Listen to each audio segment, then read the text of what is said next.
I'm Dr. Barbara Trautlein, principal and founder of Change Catalysts and the creator of the CQ system for developing change intelligence.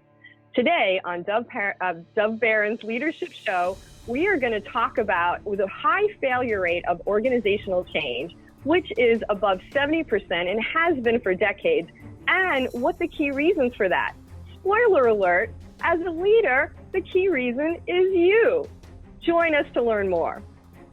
Congratulations! You are tuned into Dov Baron's Leadership and Loyalty Show, the #1 podcast for Fortune 500 executives and those who are dedicated to creating a quantum leap in leadership.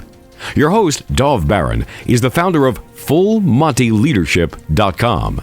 He's an executive mentor to leaders like you, a contributing writer for Entrepreneur Magazine, CEO World, and he's been featured on CNN, Fox, CBS, and many other notable sites. Dov Baron is an international business speaker who was named by Inc. magazine as one of the top 100 leadership speakers to hire. Now, over to Dov Baron. Welcome, dear friends, fans, and fellow aficionados of leadership excellence. Thank you for joining us on this episode of Dov Baron's Leadership and Loyalty Tips for Executives, part of the Full Monty interview series. I'm your host, Dov Baron, founder of Full Monty Leadership, and I'm here to assist you tapping into your deep greatness so that you can reach that next level of clarity, focus, purpose, and profit in business, your life, and leadership impact. Today, we're going to be taking an insider look at how you can lead change in a way that results in positive impact for your people, your customers, in a way that contributes to the long-term success of your organization. If you're a new listener, new viewer, thank you for joining us. Strap yourself in. We're about to go full Monty. And remember, you can now find us on iTunes, Spotify, iHeartRadio, or wherever you get your podcasts. We need your help in staying relevant, as always, so please get yourself over to iTunes and rate, review, and subscribe to the show. When you do, also go over to our Facebook page and where you can join in to the group and you can chat about the show you're listening to. And we really appreciate you doing that. And also you can find us on traditional radio now across the United States every Monday and Thursday on radio stations that range from Wisconsin all the way to Georgia. We are all about you. You can also find us on Roku TV with 100,000 subscribers right there. And we want to say a big thank you to you for making us the #1 podcast globally for Fortune 500 listeners with a potential listener reach of 2.5 to 4 million listeners for every single show. So there is an outstanding opportunity for you and your company to sponsor this show. We're honored and grateful to also be cited by Inc.com as the #1 podcast to make you a better leader. You can also find us on Google Home and Alexa. Simply say, play Dov Baron's podcast. All right. As I said, thank you for sharing the show with everybody you know. So let's strip it down and dive right in. As a leader, whether you're a CEO, a C-suite leader, a leader in any capacity, entrepreneur in anything at all, change is a constant, but so is the resistance to it. So how do we deal with it in such a way that allows us and our teams to overcome that resistance to change? Well, stay tuned because you're about to find out. My guest today is Barbara Trautlein. Now, Barbara is an international keynote speaker, author of Change Intelligence. She is the principal and founder at Change Catalyst. For 25 years, she has used her proprietary change intelligence system to coach executives, train leaders at all levels, certifies change agents, and facilitate organizational change strategy initiatives, achieving bottom-line business and powerful leadership results for her clients. In 2015, Barbara was honored as the Change Management Consultant of the Year by the Association, which I didn't know existed, of Change Management Professionals. So that's pretty cool. Barbara Trautlein also holds a doctorate in organizational psychology from the University of Michigan. Ladies and gentlemen, please put your hands together and welcome Dr. Barbara Trautlein. Welcome. And the crowd goes wild. And the crowd goes wild. Standing ovation before you've done a damn thing. That's the best way. Absolutely. Thank you. Thank you for that kind introduction. You're very welcome. It's a pleasure to have you with us. We're really happy to have you with us. Now, Thank you. Let's sort of jump right in because we've all heard of IQ, emotional intelligence. Some people at least have a passing familiarity with EQ, emotional intelligence. And you're the best-selling author of Change Intelligence. does change take a specific kind of intelligence? Absolutely, I believe so. And I believe that, to your point, just as we need a strong IQ to be successful in our professions and our careers and lives, and we know the importance of EQ, emotional intelligence, in terms of building relationships with other people and being able to manage ourselves and our own emotions, there's a bottom line benefit to also developing our CQ, change intelligence. As you mentioned, there's no one listening to the show who's not bombarded with constant change, whether it's mergers, acquisitions, product expansions, globalization, new technologies, shifting demographics. We need to be smart and much smarter in terms of how we're managing change in our organizations. Yeah, as you said, we're all aware that it's a constant, and I think never more so than it is today. But as I said, because it's a constant, you and I both know, because of psychology, that people cling to the familiar. People want to stay with what is familiar. So from your experience and your expertise, why is it that, outside of the obvious in that people cling to the old, why is it that 70% of failure, there's such a 70% failure rate when it comes to major organizational change? Why is that? I think there's many layers to the onion. And since you mentioned, basic psychology, there's some very interesting research that's been done just in the last few years in the field of neuroscience and the field of neuroscience and leadership and neuroscience of change. And it's fascinating because what we're learning is that to our brains, change very literally equals pain. Folks who put, folks who put electrodes on people's heads and see what happens, right? When people get exposed to changes, the same neuroreceptors fire when people encounter change as when they encounter physical pain.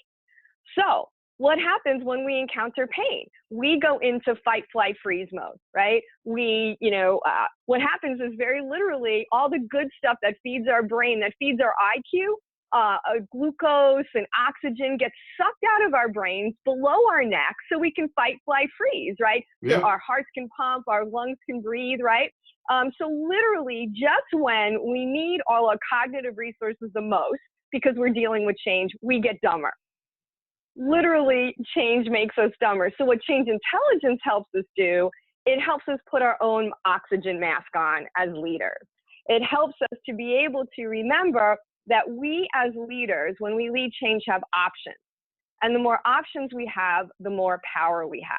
So it's an empowering message. That's the bottom line. I think what CQ helps leaders, teams, and organizations do is, again, when they get in that fear, flight, fright, freeze response, right? And they get dumber, they can sit back, take a breath, right? Have all the good stuff go back in their brains and make better choices. Be smarter about how we lead change.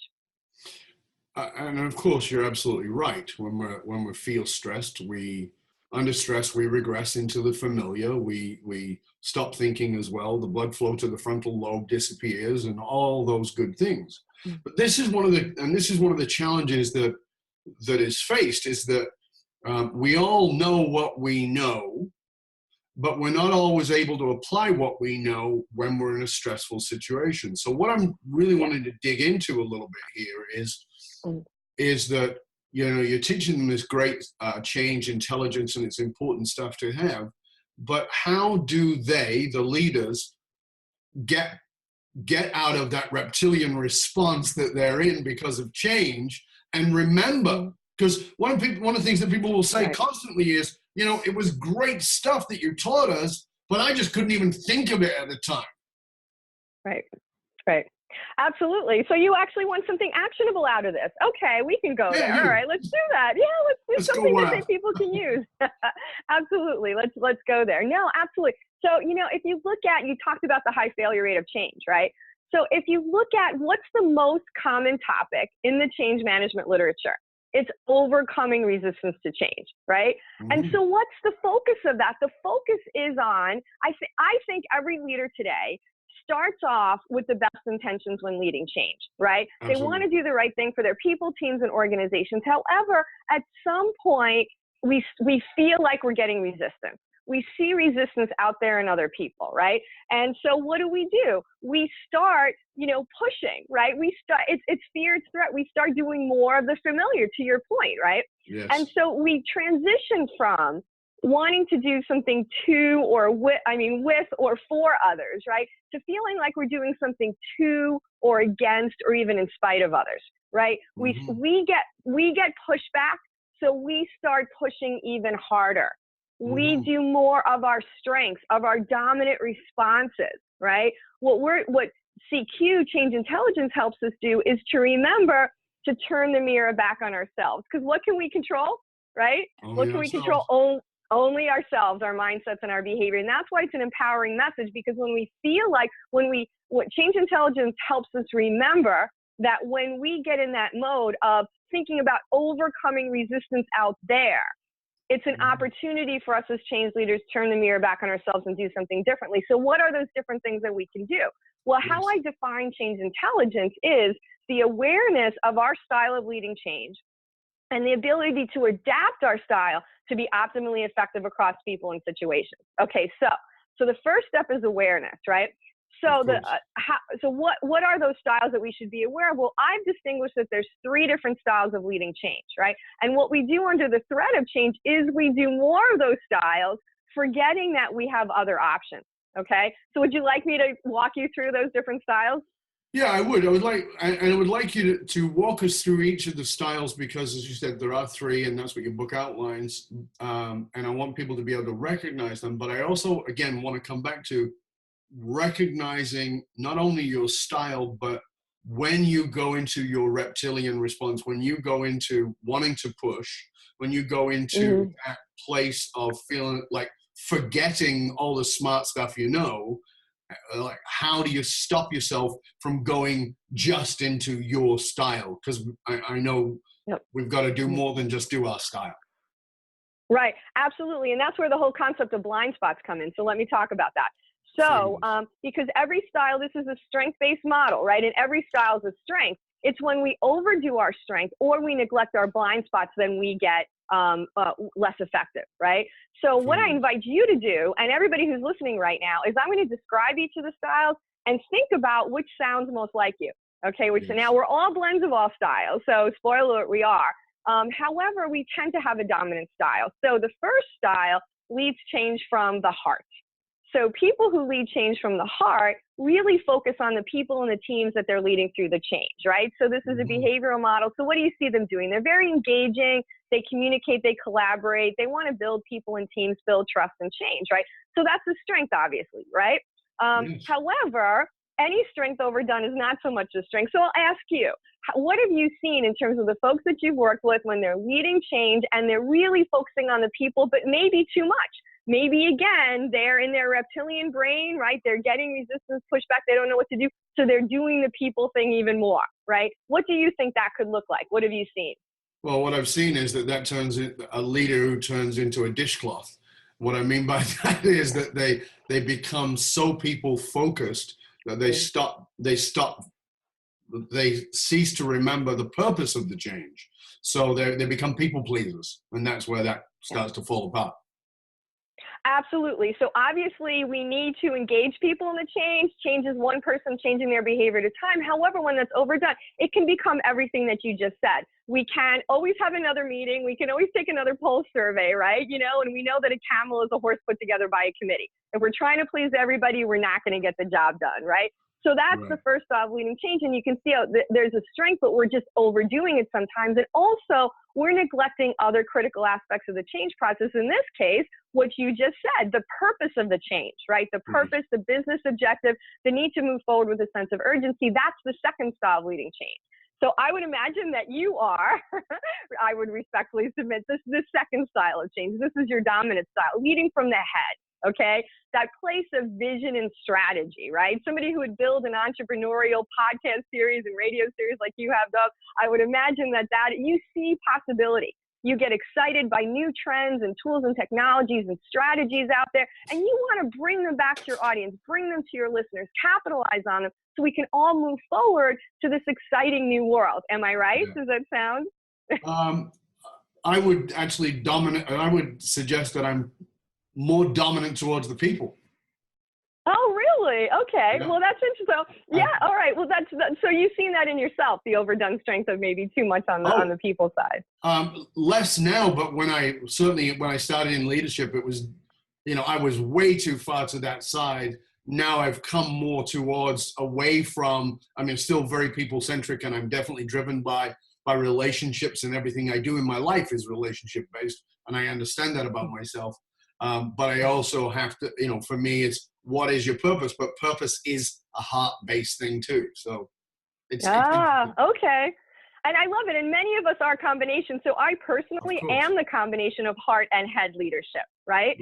We can get into the 7 styles, but for a short, interview like this, it's a little challenging. But the point about the leading from the head, that place of vision and strategy, obviously we need the visionaries, we need the innovators, right? Yes, to deal with all the massive disruption that we're dealing with around the world. However, again, that strength overdone can be what? Sometimes they're on the train is leaving the station, and they look around and they look behind them and nobody else is on board, right? Because they've dropped out the people. And sometimes, though, they can be very inspirational in talking about this exciting new future. And so people can get on the train with them. But what happens is that they can have a blind spot in terms of helping people get from here to there. So the train can derail, right? And that's the last style of leading change, is leading change from the hands. These are very process-oriented people. They enjoy figuring out how to get from here to the tactics of leading change. And so obviously that's the strength. We need, the milestones and the accountabilities, and we need to actually implement and sustain and get it done. However, they can get frustrated by pesky people dynamics, right? And they can also sometimes focus more on checking the box and being efficient and not really effective in terms of attaining the goal. So those are the 3 main styles. So to answer your specific question about how do you know when you're in your reptilian brain, right, and pushing and, overdoing it, there's many different self-checks that we can have in terms of recognizing when we're either overdoing our strengths or neglecting our blind spots. And definitely one of them is looking at the people that we're leading through change, right? Because as I say, what so often looks like resistance in other people is that we as leaders aren't giving people what they need to get it, which is the head, to want it, which is the heart, or to be able to do it, which is the hand. So I say, when we feel like we're encountering resistance in other people, regardless of what it looks like, that is our trigger. That is our trigger to turn that mirror back on ourselves, right? Whenever you hear yourself as a leader saying, it's them, why don't they get it? Why aren't they on board, right? It's the opportunity to sit back, breathe, put your oxygen mask back on, right? And really reflect on, become more aware of what am I doing? What am I not doing? What am I overdoing? And remember that just like we all have a head, heart, and most of us have 2 hands, we all have all these tools in our tool bag, and we can pull them out at any time to engage for change. Yeah, I think that, that's great guidance for everybody to really grasp, because one of the central premises of the work that we do with companies and organizations is there is not a problem with an employee. There's only a problem with a leader. And challenges exist inside the company, exist in leadership. Now, what I mean by that is you got to look at you first. It's the simplicity of that you got to look at yourself first. And this is what you're saying here. I'm assuming here is that if you don't start there, then it always becomes about the other person. And the analogy I've given, because I was originally trained as a therapist, is no marriage is ever broken down because of one person. I don't care what they did. It wasn't because of one person. It takes 2 to make, 2 to break. And so if you approach that relationship, that primary relationship, from a place of what's my part in the demise of this, even though you're a shit and you did this and you did that and you did all those things, what's my part in the demise? It actually empowers you to make the kinds of changes you need as a human being.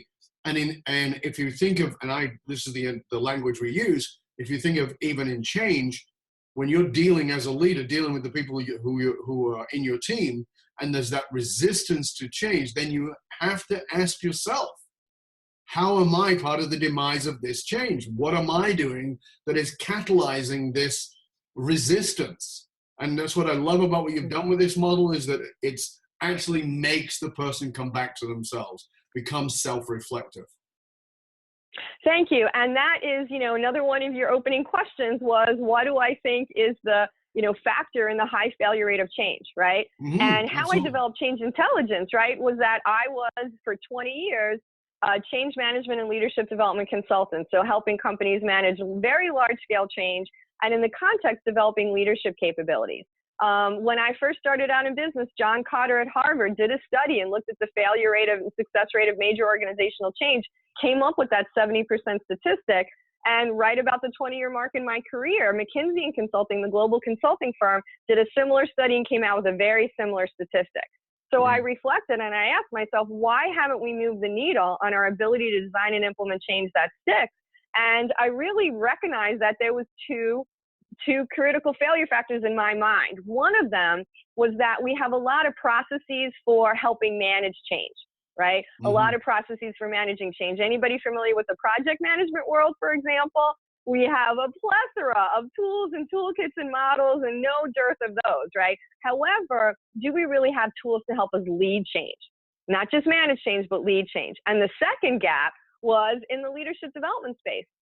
Likewise, we have a plethora of assessments and training programs to help develop our ability to communicate and manage conflict and coach. However, not about how to assess our style of leading change, how we're helping our teams and organizations be effective and where we're getting in the way, and how to then develop our capacity to lead change. So those are the two things that I put together. It's not just about managing change, and it's not just about developing generic leadership capabilities. It's about developing change leadership capability for individuals, teams, and organizations. And to your point, it's got to start with us as individual leaders. Yeah, and I think it's important for you, the listener, the viewer today, as you're listening in, to get that this is not semantics between management and leadership. This is actualized process of how it's done. I mean, I want you to think about this in the context of change. When you use the word manage, it implies that there's something that you've got to change in order to get the change to work, that you've got to manage a problem versus you are leading a change, meaning you're stepping into it first. One of our mantles is leaders go first. So if you want change, you've got to be the change you want to see, as Gandhi said. So as opposed to managing, which is, it's going off the rails, how do we pull it back on? Different process altogether. And this is what I liked about what you're saying, Barbara, and what's in the book, is that this is about leading change as opposed to managing change. And you and I had spoke about 5 months ago when we previously chatted, that there's so much out there on change management. And this has always been my issue with it. In change management is actually about resistance. You're actually training people how to deal with the resistance, as opposed to, well, what if we just remove the resistance? How do we do that? We lead the change as opposed to managing the freaking chaos. So I love that. I think it's an important piece. It brings me to the place, though, and I think I know where you're going to go, but I want to hear from you, which is, in a large organization, the argument is, this is a big ship. It doesn't turn around on a dime. Big companies don't have the agility of a small startup. How do you address that? Because I know you've done work, and we'll kind of come to where you've done some of that work in a minute, but you've done work with very large organizations. How do you deal with that kind of resistance? Because, of course, as you well know, we've all got some fabulous rationalizations for why we're not changing, particularly in a large company, or as I like to refer to rationalization, rational lies. We make rational lies. So how do you deal with that when that comes up as we're too big, we don't have the agility, you can't turn the Titanic on a dime? Yeah, absolutely. And you can turn the Titanic on a dime, right? So that's absolutely true. And as I would say, I think, again, one of the critical failure factors, and it's a mindset shift first, right? The mindset shift has to be that we look at change as a problem to be solved, right? Yes. As an individual, linear, tactical, one-off problem to be solved. This change, this change, this change. The mindset shift is that our focus needs to be, I believe, to build change leadership capacity up, down, and across our organizations. That's where you get the true leadership agility. What is change intelligence is the awareness of our style and the ability to adapt our style. Well, how does that correlate at the organizational level? It's the awareness of our culture for change, right? How agile and innovative we are as a culture, our openness to change, our friendliness to change, and how able are we to adapt as we need to continue to evolve to changing realities, right?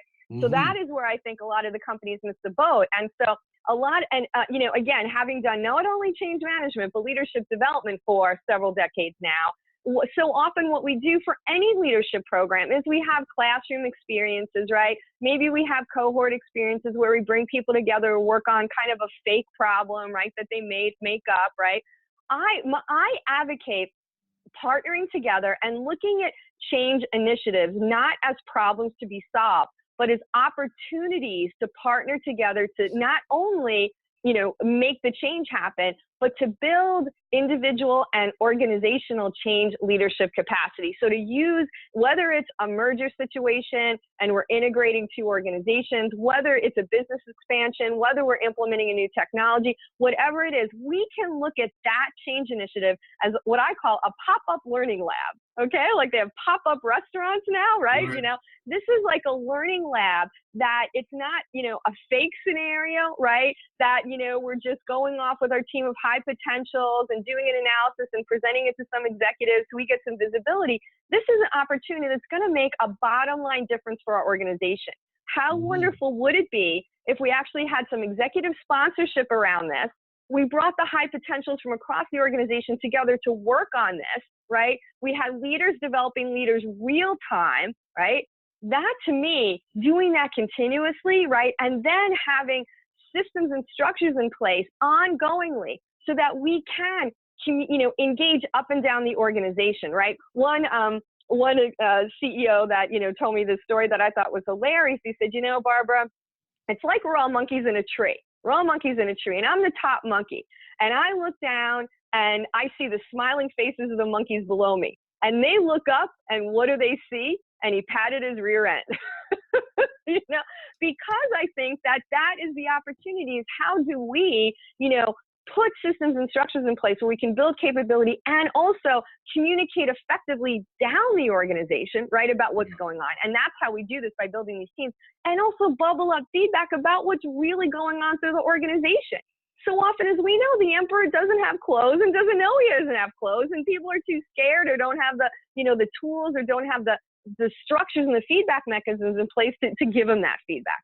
So anyway, so I've said many things, but I think the bottom line answer to your question is that the opportunity is to move from change management initiatives as individual events, right, to looking at how we can look at every change that we're dealing with as a pop-up learning lab to build change leadership capacity in partnership across levels and across the organization.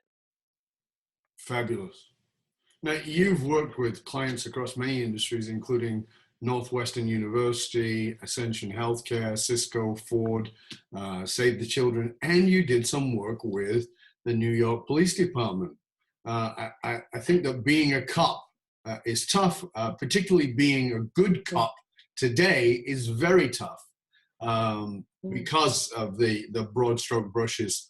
Tell us about the work that you did with the New York Police Department and why they brought you in. Yeah, no, that's a great question. And it was actually not long after 9/11.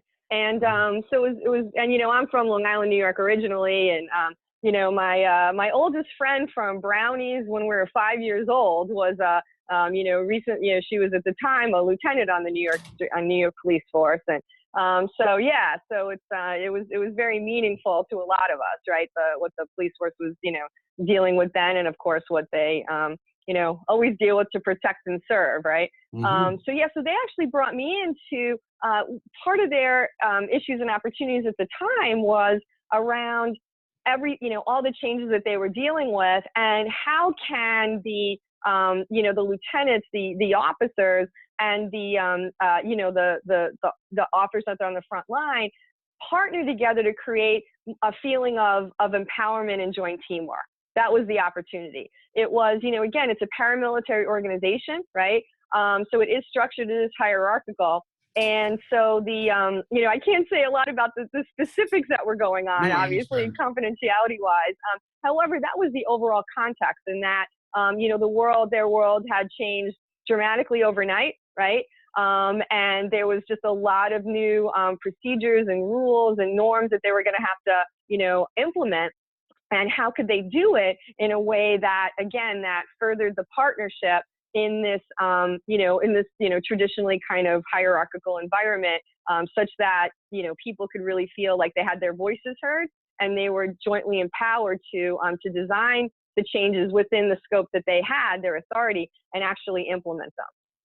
Yeah, it's fascinating, because that's a great metaphor in the context of change, because I think that when I look at the companies that are doing exceptionally well, they have this wonderful agility at any size. They keep that agility.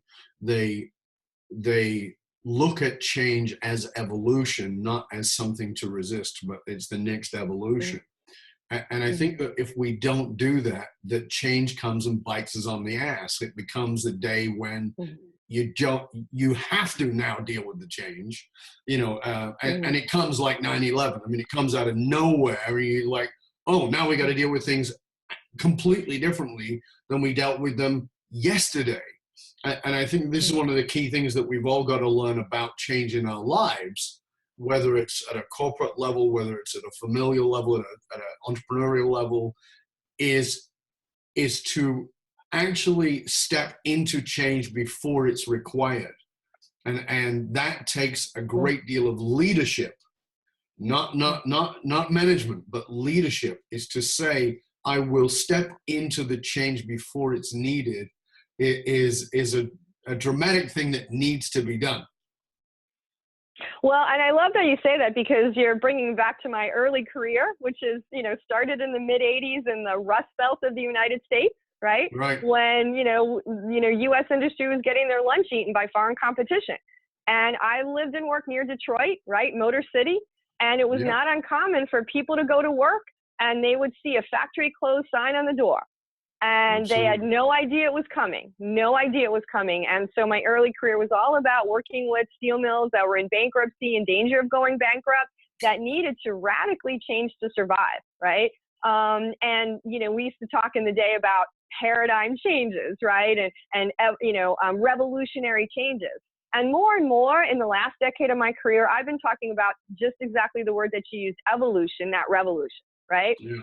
That again, there's constant disruption that we're dealing with now. There are revolutionary changes happening. When you look at, Amazon, and you look at just the political situation and so many things happening, right?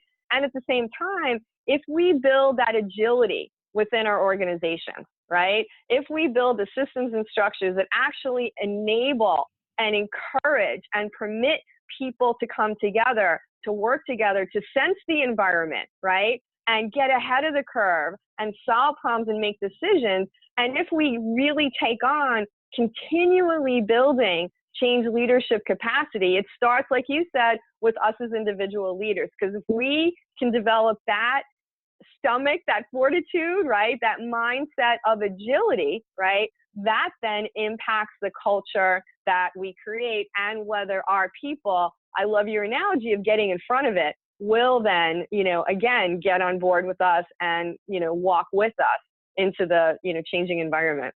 Yeah, it's fascinating, because as we've talked about a lot here, the desire to stay the same is, it's strong within us. And at the same time, coming back to the context of what you just talked about, is that, I'm a student of politics along with some other things, but, one of the things I look at is, when you look at Amazon, when you used Amazon as an example, when you look at the present administration, when you look at what happened in Russia, the change, whether it was in the fall of the Soviet Union or whether it was when Stalin and Lenin. All these, quote, revolutions are actually not revolutions. They're actually evolutions. And that's why nothing's permanent. And that's what we all don't get. We're all resisting the evolution, clinging on, doing a full Charlton Heston with it from my cold dead, rather than understanding that if there's an evolution, my job is actually to step to the side and say, well, what is the evolution of this? Where is this going? Because Blockbuster, the CEO of Blockbuster, I saw an interview with him the week after, the week they were going bankrupt, and he said, we just didn't see it coming. Dude,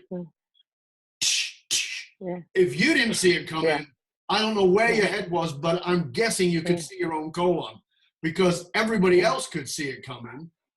And that was the evolution. It wasn't that Netflix was a revolution. It was an evolution. It had to happen. Amazon is an evolution. It has to happen. And so if we can approach change from that place of this is not change / a revolution, this is an evolution, and we can either be the leaders of the evolution or we will get crushed underneath it. And from that place, we can go to our people and say, okay, what is the evolution of this? Where do you see this going? How do you want to be part of the evolution? Which stops the push that you talked about and starts the inclusion. It starts the corporate hug, if you will, of let me bring you in. No, and I love that too. And another resource that your audience might be interested in is, I don't know if you read anything about the concept of immunity to change, right? Immunity to change. It's fascinating. If your listeners want to Google that, it's just it's wonderful stuff. I love making analogies as you just did, and the analogy they make is that resistance in our organizations is like the immune system in our body, right? Absolutely. When you create an organization, what do you design it to do? You design it to be stable, right? You design it to be, create repeatable processes, right? And do specific things, right? Over and over again, right? And you have an organizational structure. All these things are analogies to our bodies, right? Which are systems. And so if you think about it, that again, getting back to the fact that to your brain, change equals pain, right? So therefore, resistance is normal and natural. And the same thing with the immune system in our bodies. We have it to protect us from harmful invaders from the outside. Yes. So exactly. And so the same thing, that if we can look at the fact that we have these immune systems in our organizations which seek to maintain homeostasis and do things like we've always done in the past. And if we can, just like resistance in people, surface it, honor it, right? Explore it, because there are going to have to be both. It's a both and, right? We need those. We need the homeostasis, right? Yeah. And we need the evolution and the adaptability to change. Our bodies, we need that as human systems, right? And we need that in our organizations as well. So I think that is another opportunity for us to have those very transparent conversations about what makes sense to bring with us to the future. What is really serving us, and what maybe served us in the past, and is not serving us now and towards the future, right? I love this story I heard recently about Nintendo, right? When would you think, Dov, Nintendo started as an organization? Just pick a year or a decade. I would say in the early 60s, mid 60s. It's funny because I would have said like in the 90s or something, right? 80s or 90s. But in fact, and I haven't looked this up, so I just heard this from another speaker at a conference, but apparently Nintendo was founded in, I think, the 1800s. Wow. And it's right. And so its mission, right? Its vision is interactive gaming or interactive entertainment, right? And it started off back in the 1800s with this mission. And what did it do for like the first 100 years? They made playing cards. Interactive entertainment, that's as good as they had for 100 years. And then though, what are they doing now? They're an innovator in the same thing, interactive gaming. And though they did it by keeping up with the times and the technology. Imagine if they decided that what we're all about is a playing card company. No, that is one way to achieve the mission. And they kept up and they innovated over time, right? I mean, and if you think about it, you look at everything that Sears is going through as an organization right now. they started at about the same time. And you wouldn't think of them now, but at the time they were incredibly innovative, right? Sears, Absolutely. Roebuck, Yeah. just like Amazon, bring anything to your doorstep, right? At the time with their catalog, right? And they were the Amazon of their day. And yet, did they evolve, keeping their same, mission, vision, focus, right, with the changing times and the evolved times? So I love the comparison and contrast of those two organizations, and the realization of your vision and the evolution concept. I just think that's so fascinating. Yeah, it is. It's really fascinating. And I read an article recently that was saying that that Sears should have been Amazon. There's no reason Yes, there's no yes. reason that they shouldn't have been Amazon. They had Amazon before Amazon had Amazon, before Jeff Bezos was even known in the world, and that they could have dominated that world. But that's a great example of not stepping into the evolution of their mission and purpose, and instead going, this is what works. And that, as you and I both know very well in the work that we do, the death rattle is, that's how we do things around here. That's what's made us successful. And my answer to that is, that's what will kill you. That's what will bury this company. And they go, well, you don't realize we've been around 200 years. And I go, you don't realize how many companies disappeared that are 200 years old. They just disappeared overnight in 2009. And that's because they didn't evolve fast enough. Yes, there was a catalyst in the recession, but it was the evolution that actually brought them down. That catalyst just made it final. It's an amazing subject, and I want to just transition a little bit to you, and that is this. I believe that the most successful people in the world are obsessed, and I don't mean that in a negative sense at all. I think that we all have our obsessions, the things that we are like, we can't resist. There's a movie on and we're watching the movie and there's this bit in the movie and it's the bit that we go away and talk about. There's a book as we go through the airport and it's got something in that book. You can see that there's something in it about that thing we're obsessed about. We have to pick up the book. There's a conversation going on across the room at the party, and you're not part of that conversation, but you heard that thing and you've got to just go over there and interject. What is it that you're obsessed with, Barbara? No, I love that. And, when I really look back, and this is what I did when I came up with the concept of, change intelligence. This was actually the conversation I was having with myself, when I look back at my career, why do I still see that, across organizations, we have this huge failure rate of change, and what have I done that I think has had an impact in that, right? And one thing that, my area of passion that I always come back to is that I just get all fired up and obsessed with reminding people how great they are. Reminding people how great they are. Because I think we're all leaders regardless of tenure, title, or role. When I come into an organization or I go to a conference and I speak and I talk about leading change and I get the pushback of, but I'm not a leader. My head wants to explode. I'm just like, how can you not look at yourself as a leader? The world cannot, that's why we're in the state of the world that we're in some ways. I see so much positive, but when I see the negative, I think it's because we don't recognize that each of us are leaders, regardless of tenure, title, or role, right? And so that is my passion, when I hear other people starting to rekindle their passion. In my early steel mill days, I would go into an organization and I had these, men, 50, 60-year-old men come up to me and say, this is the first time that anyone asked me for my opinion. Yeah. And my thing is like, that's disgusting that nobody asked you, but also at the same time, why didn't you give it? And so just to see, right? And I think we get, you could put a good person against a bad system, the system's going to win every time, right? But not every single time. Not every time, because there's people who they will shine their light regardless of how dark it is around them, And when I see that flicker of light emerge or reemerge, that's what I get attracted to. And when I see a leader who has that flame already burning and wants to transmit that flame to other people, and other people are getting lit up, that's what I get attracted to. So bottom line, that's what I would say, reminding people how great they are, the light that they have in them, and helping them shine. It's interesting because, again, coming back to psychology for us, and you know this as much as I do, I'm sure, is that we all have primary drivers. There are things that have pushed us in a direction, often very unconsciously. But here you are finding yourself in the world of change leadership and teaching change intelligence. What was the catalyst for that, do you think, in your own life? Not in your career, but in your own life, that made you went, you know what, this change shit's going wrong, and people really need, like, so for me, around, to do with myself, is that one of the things I noticed as a kid, I can clearly remember looking at my mother after my father was gone, looking at my aunt, looking at friends of my mother's, and going, why did they date the same person with a new face? Like, I could see that they were choosing the same thing that had a shitty result.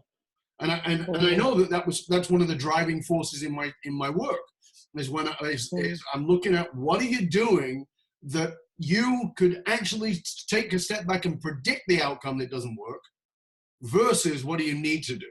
So what was your catalyst?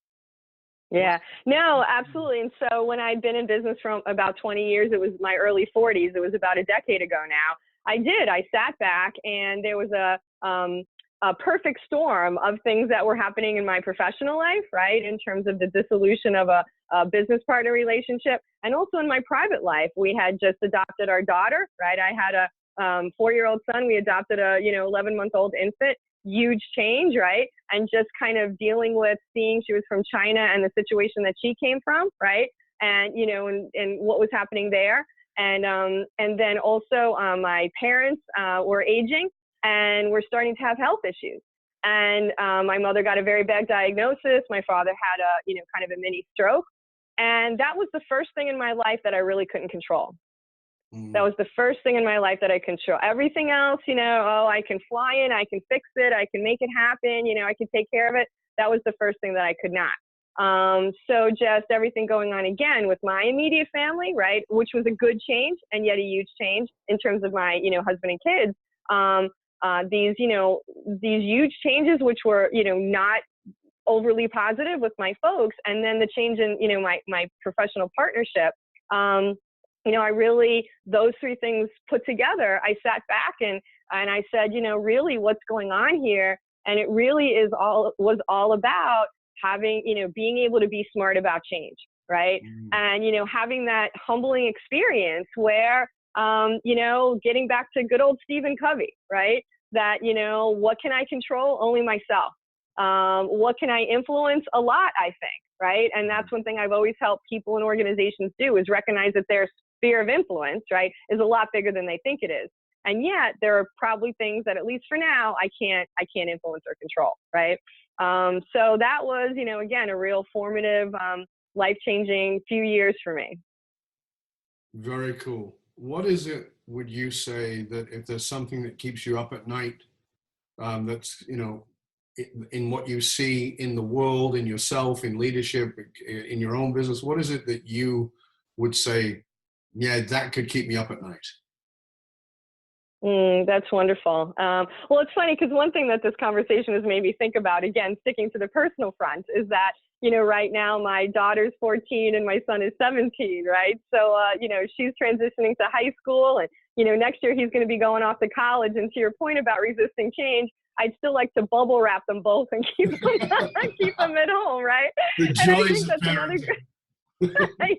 I think that's another great analogy for us as leaders, in the fact that it's easy to see that kids are going to grow and you're not going to be able to keep them the same, right? That's just their nature. And all we can do is try to, guide them, right, to make some good choices themselves, and, and find out who they are and live a life that they love. And so I think that perhaps if we had that mindset as leaders in organizations, our job here is to really, it's that our organizations are going to grow and evolve, right? And if we are in the fantasy world that they're not, right? They're just like when we found them, that we're not going to be successful. Our job is really, again, shepherds and guides.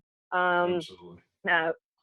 Yeah. And I'm sorry. So I went in a different tangent, and keep me up at night. That was your question. So so what keeps me up at night? Again, I look at things that are going on in the world, and I am a glass half full person, definitely, right? And at the same time, when I see some of the negativity and the divisiveness, and I just again, what I see basically is that My CQ model is a triangle, right? Head, heart, hands. And so another triangle analogy that I like is that sometimes when we see a problem, right, or something we don't like, something we want to fix, it's easy to think of us as one angle of the triangle, the problem on the other angle, and then all the people involved, right, on the third angle. And we can get in this mindset where we feel like it's us trying to fix the problem and also fix or do something to, Right. the other people involved. And I think in our workplaces, in our world, if we could shift the conversation and shift the mindset to, it's not, us against them and the problem. It's kind of us, let's move, right, and mentally shift. Let's move next to, behind, in partnership with the other people in this equation and work on solving these problems or, moving forward with this new opportunity. I think that, again, that's what keeps me up at night, that, how can we move past all the divisiveness, right? All trying to, make people right, wrong, fix them, whatever, to the positive partnership. Yeah. Now, a lot of my work, as you know, is around purpose and loyalty inside organizations, leadership through purpose and loyalty. And one of the big things that happens is that people are still looking at loyalty in the context of where it was 30 years ago, when people were looking for a career that was 20 or 40 years long, and it just doesn't exist anymore. And it's like you talked about with your children, is understanding that as a leader, you have got to be a fantastic parent that's preparing your person in the best way you possibly can for them to be a contributing member of your community, of your organization, but so that they can leave. And when they leave, if they leave having had an enormously phenomenal experience of embracing the change and seeing that there's an evolution and that they were part of that evolution. We had a guy who worked for us, and the first week he worked for me, I was like, this guy's great. And the first thing I said, I want you to come in my office. And we sat down and I said, here's what I want you to know. And he said, what? I said, you're going to leave me. And he's like, no, I'm not. And I said, yeah, you are. And it's okay. I want to train you really well while you're here, and I want you to give everything you've possibly got. But when you're ready to leave, I'm going to encourage you to become an entrepreneur when you leave, because I'll be the first person that'll employ you. I'll be your first customer. And he's like, what? Really? Well, Wow. As a result of that, and remembering millennials leave their jobs every 1.2 to 2 years, and their careers are 4 years, he stayed with me for 6 years, and I was his first customer. Why? Yeah. Because I understood that evolution before I got hit with it. And that is leading with change, leading through change, not change management. Change management would have been, oh my God, he's leaving.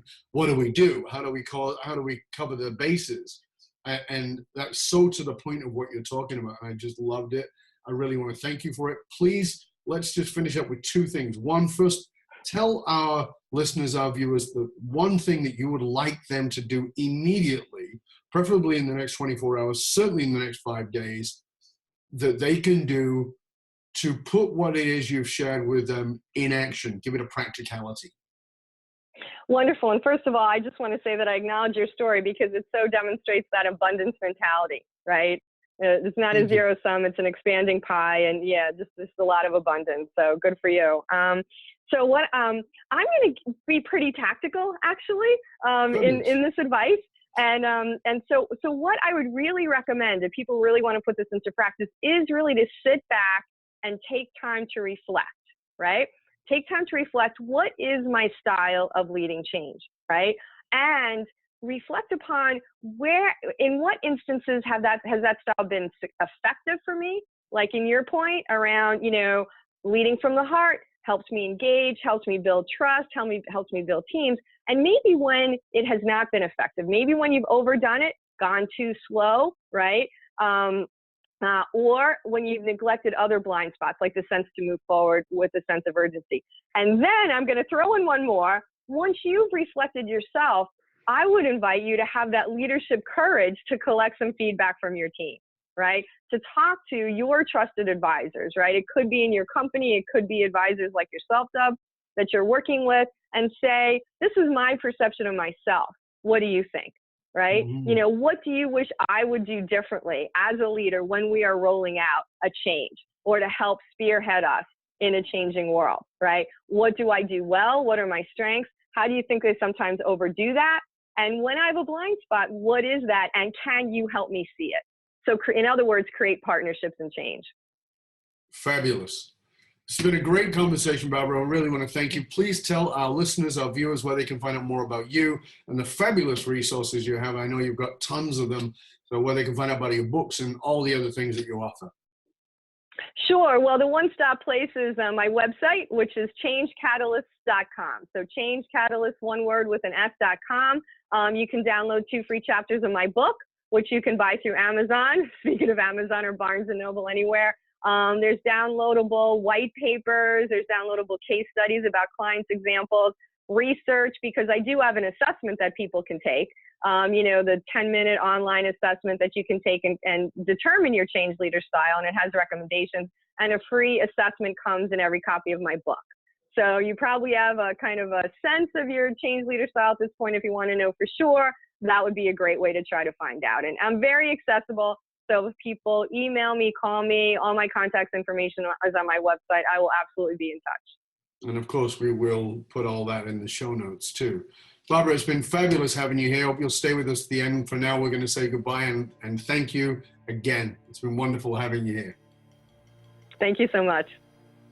So, and for you, dear listener, remember that the research consistently shows that one of the biggest challenges facing even the most successful companies can be somewhat counterintuitive in that these fast growing companies often hit a point where they realize they're spending a fortune attracting, training, and developing talent, only to have them leave them at an alarming rate. If you're sick of investing in training and developing your talent, only to have them leave you before you get your ROI, then come talk to us at fullmontyleadership.com, where we provide you with the essential leadership skills to rekindle and amplify the hidden loyalty assets inside of your organization by tapping into purpose to create the loyalty. fullmontyleadership.com, providing you with the concrete soft skills to get you and your organization to the top and keep you there. Why? Because you can't outsource authenticity. And remember to stop by matrix.fullmontyleadership.com, matrix.fullmontyleadership.com, and get your authentic leadership matrix self-assessment tool. It will allow you to assess your leadership and where you really have your strengths and where you need to bring things up. It's absolutely free to you, matrix.fullmontyleadership.com. Find out the quality of leadership that you have.